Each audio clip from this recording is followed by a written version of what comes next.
Chapter 1. The Princeling of the Main House. It had been 10 days since Gyoku Jun's death. His demise had made the bigwigs very busy. Maomao's job, however, had not changed much. She still made medicine, still examined the sick and the injured and gave that medicine to them. Specializing does make some things easier, she thought. You just have to do one type of work. There was a bit more of that work to do, but it was all of a familiar kind. Once you were in a leadership position, that was no longer true. You had to keep an eye on the work of subordinates that you might not completely understand yourself. When problems arose, prompt decisions were expected, but you couldn't give simplistic answers either. No wonder diligent officials began to break down physically and mentally, all of which was to say, Jinshi was exhausted and weak, as usual, but he was getting his work done. Here I thought he'd learned to step back just a little bit. Even during their regular exams, Maomao, who accompanied the quack doctor, saw officials carting more paperwork into Jinshi's office. She was getting pretty tired of it. I think that's enough for today, Gyoku said, rebuffing a bureaucrat who had come with more papers. He looked tired too. He met Maomao's eyes and dipped his head, expressionless. It made him look very somber, but the impression was undercut by the duck, Jofu, who stood beside him, tugging on his robe in hopes of getting some food. I seem to remember him feeding a cat in the rear palace. Apparently, he now provided the same service for the duck. Is the Moon Prince really doing all right? The quack doctor asked, watching the bureaucrat leave with his papers. He didn't seem quite so tense with Gyoku, maybe because they'd known each other since the rear palace. He's certainly tired, but I'm hopeful that he'll soon regain his energy. Gyoku looked directly at Maomao as he ushered her into the room. If all went as usual, the quack doctor would be dismissed after a perfunctory examination, which would leave only Maomao. All right, young lady. I leave the rest in your hands. The quack doctor departed and Maomao, basically trading off with him, went into Jinshi's bedroom. Yikes. Jinshi lay spread-eagle on the bed. Apparently he had used up all his social graces during his interaction with the quack. He didn't seem to have it in him to do anything else today, but a distinct sense of aggravation hovered around him. Rikusen, he was muttering. I'll never forgive Rikusen. The breezy man must have foisted yet more work on Jinshi. You seem tired, sir. I am tired. I'll make this quick, then. Let me see your wound. Jinshi didn't say anything, but sat up looking like a pouting child. He sloughed off the top of his robe and undid the bandages. There's really no need for these anymore. The bandages now were more about concealing the injury than helping it heal. New skin was growing over the scorched, charred old skin, forming a bright red flower. It would have been beautiful if it hadn't been inscribed on human flesh, especially not the flank of someone who was supposed to be very important. They'll also help keep his organs in if he ever gets stabbed in the side. Maomao figured he didn't really need the salve either, but applied it anyway just to keep things from drying out. Then she wrapped fresh bandages around the site. She'd told him repeatedly to do it himself, but he always wanted her to do it. There. All done. Isn't this bandage a little twisted? No, sir, it's not. It is. I think you should take it off and redo it. So he was going to complain about her bandage wrapping technique, was he? When he did things like that, it usually meant there was something more he wanted to talk about. Maomao sensed trouble coming. She tried to turn right around and leave the room, but Gyoku gave her such a sad look that she went back. What seems to be the matter? She asked. Funny you should ask, Jinshi replied. It sounded like this story was going to be a long one. Maomao thought getting some rest would do more for his health, but maybe his mind was in worse shape than his body at the moment. Many different people came to visit Jinshi. He had to deal with all of them in between going through his piles of paperwork. Of late, there had been particularly frequent visits from one fellow higher-up from the royal capital and Gyoku Jun's half-siblings. Of that higher-up, Vice Minister Liu, Maomao knew only a smidgen, such as that he was with the Board of Rights and, to her surprise, he was her colleague Yaro's uncle. Chu had mentioned it to her in passing once. So he's the famous uncle. This uncle was supposedly dead set on getting Yaro married.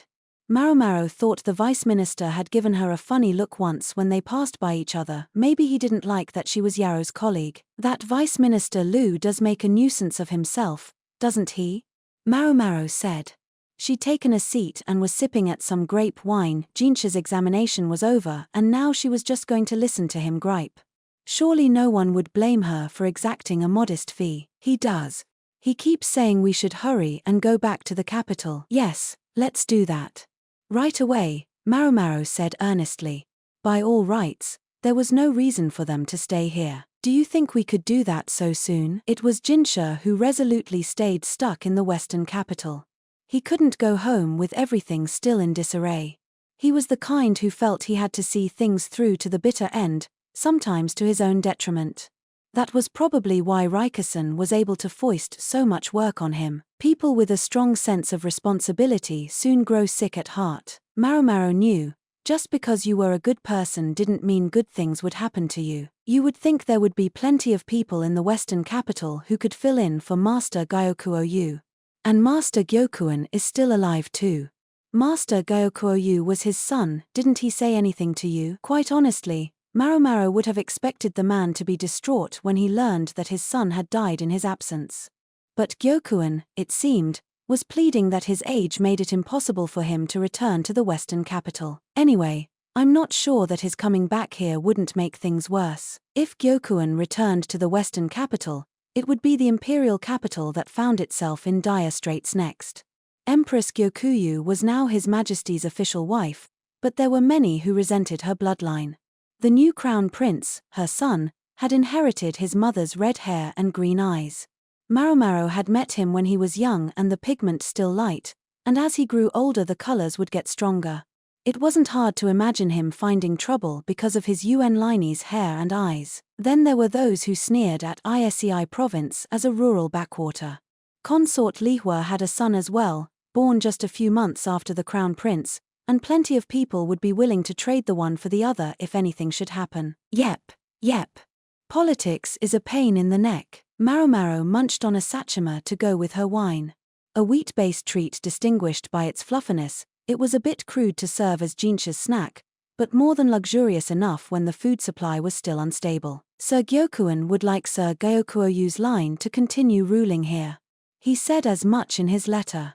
Though I might have preferred if he'd have been kind enough to give me a name. That would explain why none of Gyokuyu's half-brothers had been willing to take on the role. It was probably the same matter that was continually bringing them to visit Jinshi. Master Gyokujun's second and third sons are here a lot, aren't they? Could we really not leave things to them? I assumed that was what you were talking about together. Maomao still hadn't heard the second son's name, but the third son was named Dahai. He was a well-built man in his mid-30s, in charge of Isei province's ports.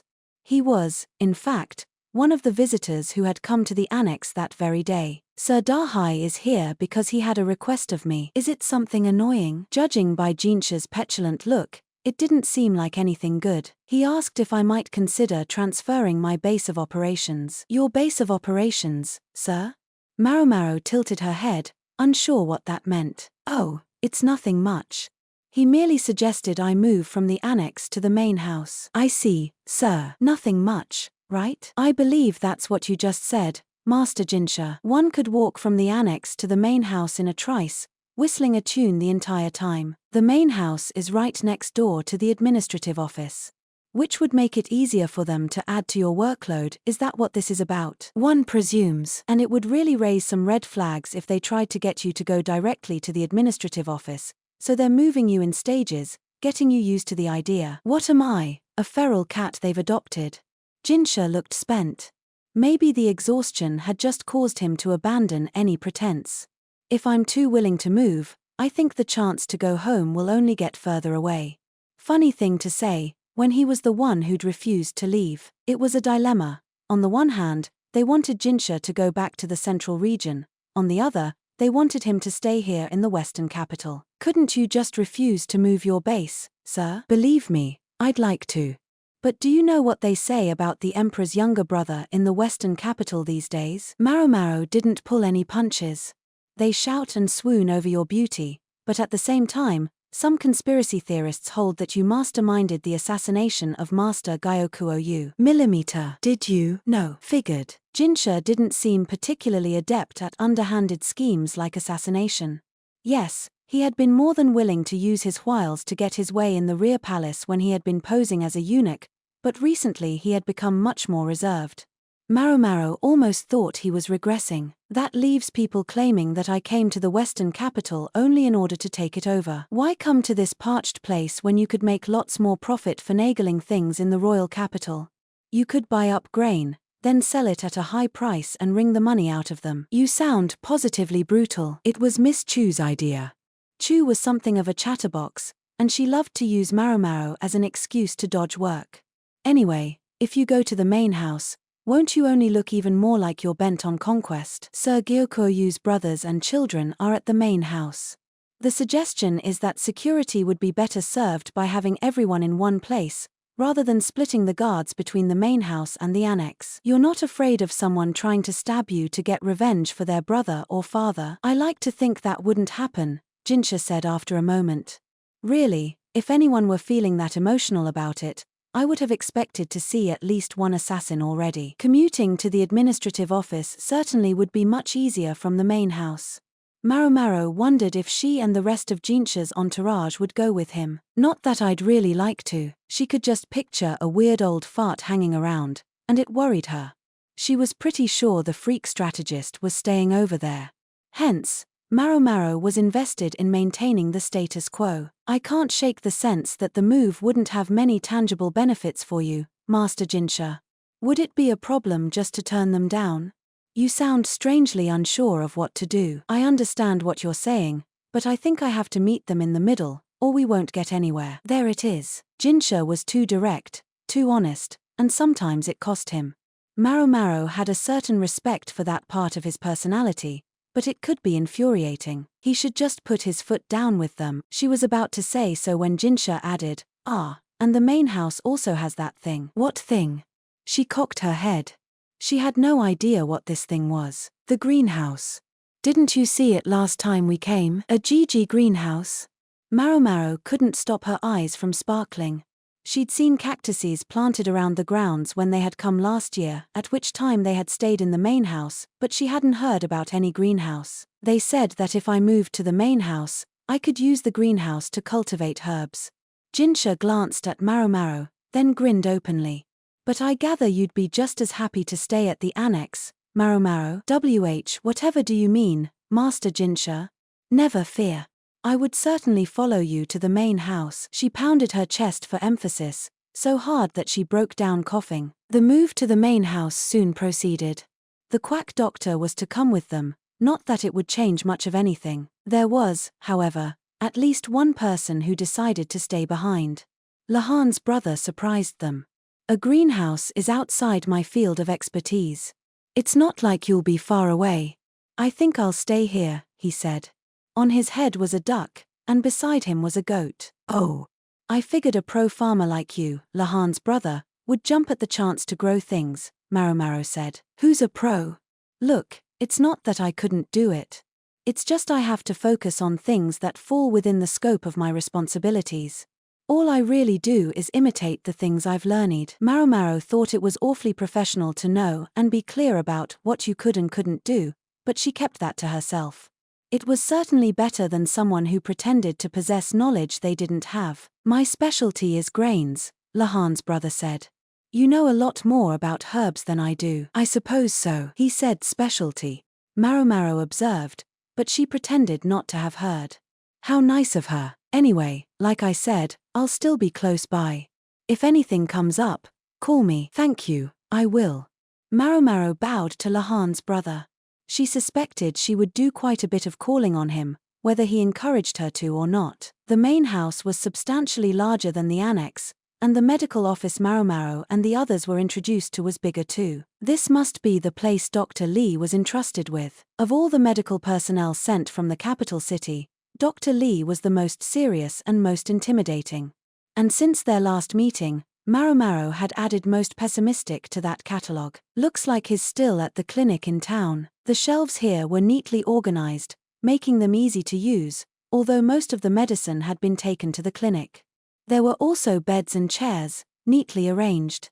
Maomao's group hadn't brought much equipment themselves, so it seemed like this wouldn't take long. Shall I help you clean up your room, miss? The quack asked, and for some reason his eyes were sparkling. He was holding an embroidered curtain. "No, I can take care of myself.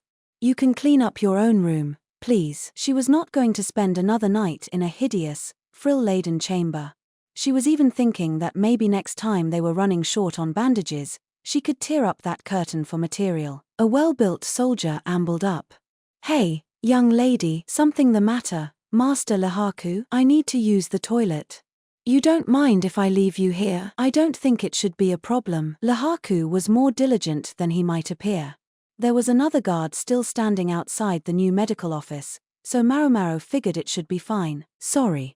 I didn't get a chance to relieve myself on my break." "No, it's all right." The soldiers got breaks, yes, but a long shift could see them standing for half a day at a time. Bureaucrats occasionally sneered that it must be nice to have so much free time, but the work was demanding in its own way. Lahaku said a few words to the other guard, then went to find the toilet. They didn't know their way around this place, and it seemed like it might take him a few minutes. Maomao busied herself bringing in equipment and unloading the last of their cargo. "There.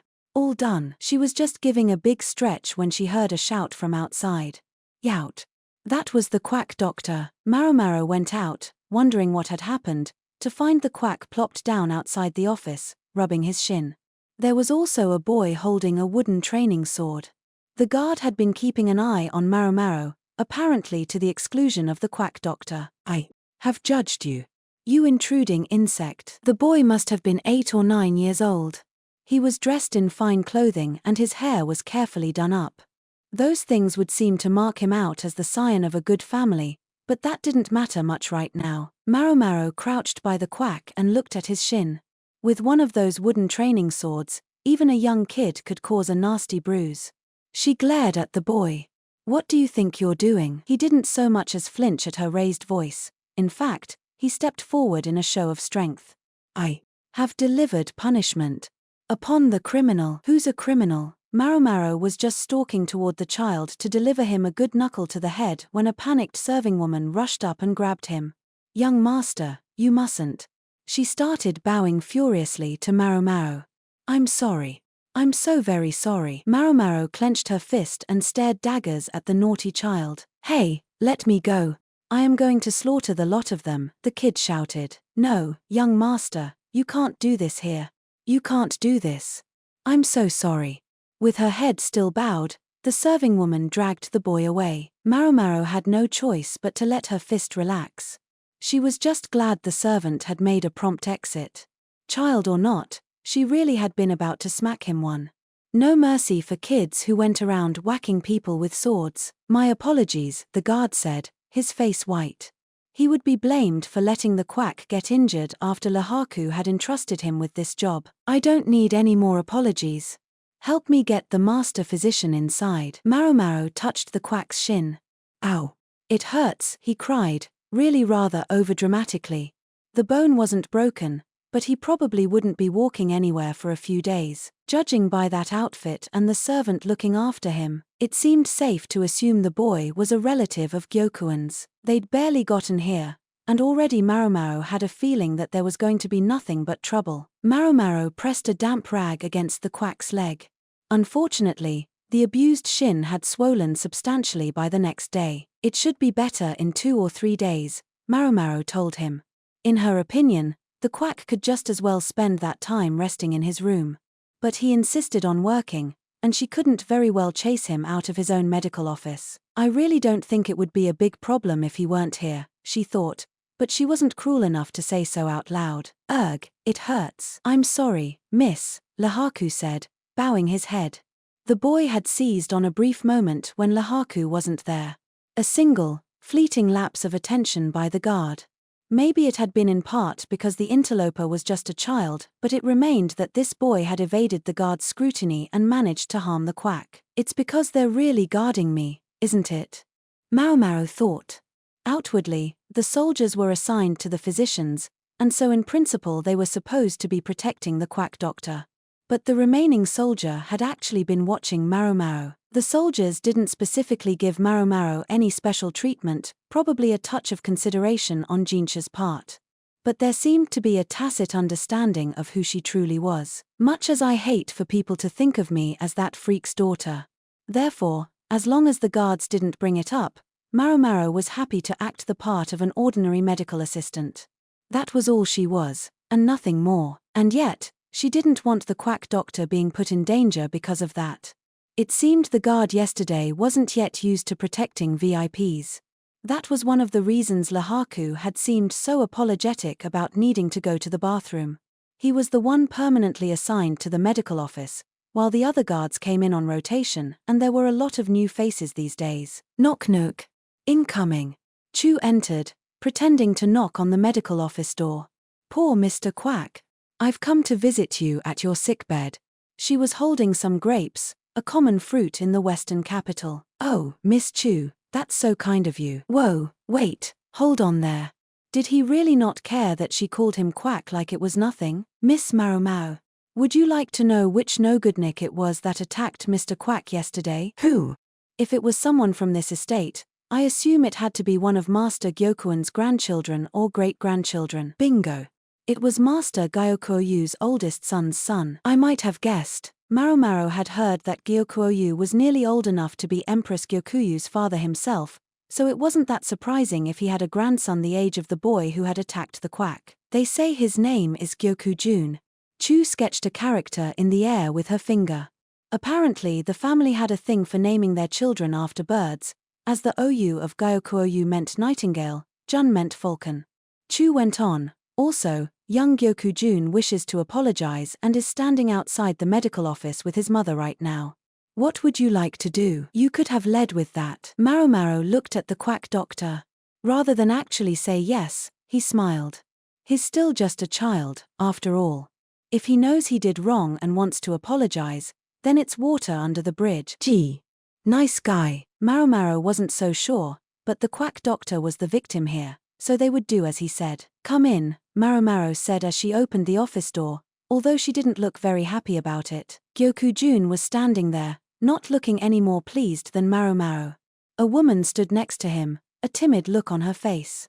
I can't apologize enough for what my son did, she said, bowing deeply. She pressed on the back of her brat's head, trying to make him bow too, but he said, stop it.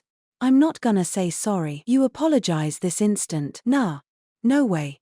Gyoku Jun whined. Now his mother was angry. She raised her hand high, and almost at the same moment they heard the slap, Gyoku Jun went crumpling to the ground. An open-handed slap wouldn't leave a lasting mark, but it sure sounded dramatic. Maomao doubted the boy was actually hurt, but he was still physically small enough that his body probably couldn't absorb the blow. I said, apologize. His mother looked like she might burst into tears. Maybe the stress of child-rearing was bubbling to the surface. Gyoku Jun sniffled and pinched his lips together, trying not to cry. I'm very sorry, he said, although he obviously didn't mean it.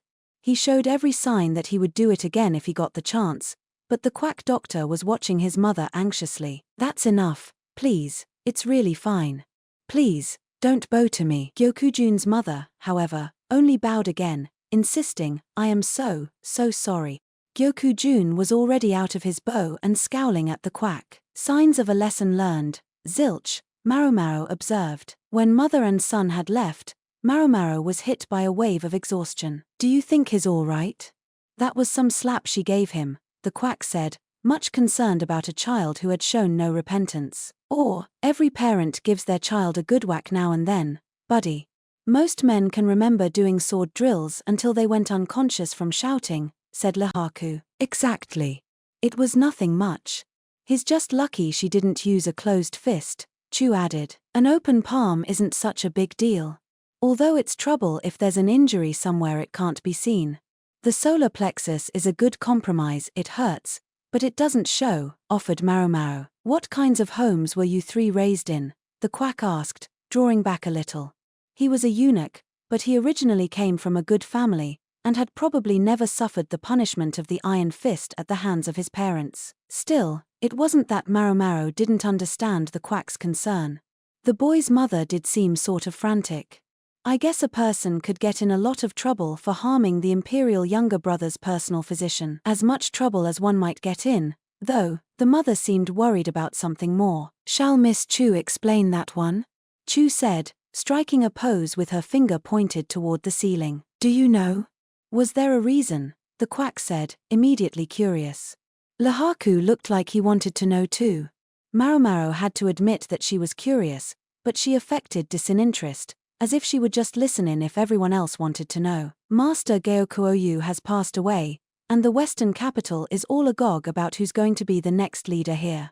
Every name you can think of has been suggested, from Master Gyoku's other sons to Mr. Rikusen from the royal capital, to even the Moon Prince himself." "Yes, I've heard all that," Maomao said. "Mostly from a complaining Jinshi. The one person whose hat hasn't been thrown into the ring is the one person you would expect to be first in line. Did you know that?" Lahaku said slowly. "Normally, you would expect Master Gyoku's son to succeed him.